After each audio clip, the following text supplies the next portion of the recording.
আন্তর্জাতিক মাতৃভাষা দিবস ও শহীদ দিবস উপলক্ষে আগামী বুধবার ২১শে ফেব্রুয়ারি বিকেলে চট্টগ্রাম সিটির বরতলী পুরাতন রেলওয়ে স্টেশন চত্বরে পথনাটক চতুর্ভোলা পরিবেশন করা হবে। নাটকটি প্রযোজনা করেছে বিজন নাট্যগোষ্ঠী। আমিনুল হক আমিনের রচনায় নাটকটি নির্দেশনা দিয়েছেন মোশাররফ ভূঁইয়া পলাশ।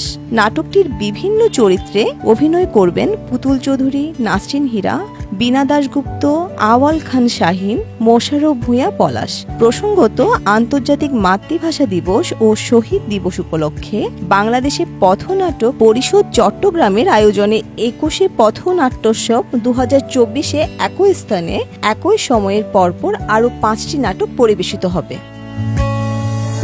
এগুলো হলো চট্টল থিয়েটারের এবারের সংগ্রাম, থিয়েটার স্লোগানের সংবাদ, কার্টুন, চট্টগ্রাম থিয়েটারের কালাচাঁদ, অন্যান্য থিয়েটারের কাকতারুয়া, আসর নাট্য সম্প্রদায়ের খ্যাপা, পাগলের প্যাচাল। বর্ণিশা চৌধুরী, বাংলাধারা ডেস্ক।